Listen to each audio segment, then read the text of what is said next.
principal trauma de uma pessoa que tinha vivido um trauma era não poder falar sobre ele. Gente, eu vi esse tweet aqui, ó. Já agradeceu sua amiga por te aturar falar 50 vezes do mesmo assunto hoje?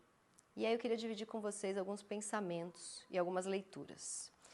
Eu lembrei dessa matéria aqui que eu li na BBC e eu vou ler alguns trechos para vocês. É uma matéria que diz que ter amigos faz a gente viver mais porque reduz estresse e doenças cardíacas. Então eu vou ler alguns trechos da matéria. Há 85 anos, a Universidade de Harvard, nos Estados Unidos, conduz o mais longo estudo científico sobre felicidade da história.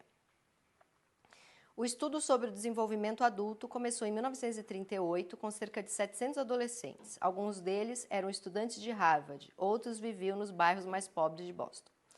O que diz essa matéria? O estresse é uma parte natural da vida. Se algo estressante acontecer comigo essa manhã, haverá mudanças em meu corpo. A frequência cardíaca aumentará, minha pressão arterial aumentará, e essa é a chamada reação de luta ou fuga. Espera-se que o nosso corpo volte ao equilíbrio, ao normal, uma vez que o estresse foi embora. Mas como é que faz para ele ir embora? Algo que percebemos é que a solidão e o isolamento são muito estressantes. Se algo incômodo ou estressante aconteceu, posso ir para casa e conversar com minha esposa ou ligar para um amigo. Algumas pessoas da pesquisa diziam. E se eles forem bons ouvintes, posso sentir meu nível de estresse diminuir. Mas se eu não tenho ninguém assim, se estou isolado e sozinho, o que a pesquisa acredita é que o corpo permanece em um grau latente de reação de luta ou fuga. Isso significa que haverá níveis mais altos de hormônios do estresse, como o cortisol, circulando em seu sangue, e níveis mais altos de inflamação em seu corpo. E esses fatores gradualmente desgastam e atacam diferentes sistemas corporais. Dessa forma, o isolamento social e a solidão podem afetar as artérias coronárias e as articulações.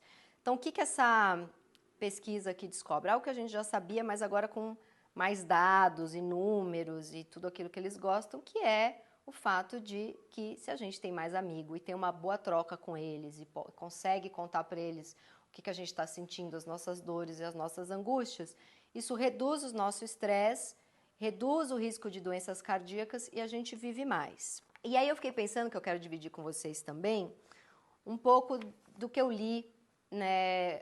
Quando eu comecei a estudar psicanálise. A psicanálise é a talking cure, né? É a cura pela fala, ela nasce assim. E o Freud fala muito da importância de recordar, repetir e elaborar. No final da Primeira Guerra Mundial, o Freud atendeu alguns soldados e eles vinham muito traumatizados, até psicóticos, depois da guerra, né? Ao observar esses soldados e outras pessoas que chegavam traumatizadas ali no consultório dele, com esse excesso de libido, de emoção que precisava ser elaborado e que precisava sair na forma de sonhos e na forma de repetição até uma certa exaustão, o Freud foi descobrindo que o principal trauma de uma pessoa que tinha vivido um trauma era não poder falar sobre ele, era não poder contar, né? Então, um sujeito que vive uma cena de violência, se ele não puder contar para alguém, não puder reviver, ele não puder colocar aquilo para fora, isso é ainda mais violento muitas vezes, né? Ou seja, viver uma dor, um trauma, uma decepção, uma cena violenta, um término, um luto, e não poder falar sobre isso, muitas vezes adoece mais do que a cena traumática em si. Então, azucrinem seus amigos, deixem seus amigos azucrinarem, encherem seus ouvidos de repetições, e é isso que vai fazer a gente chegar até os 100 anos de idade, se Deus quiser.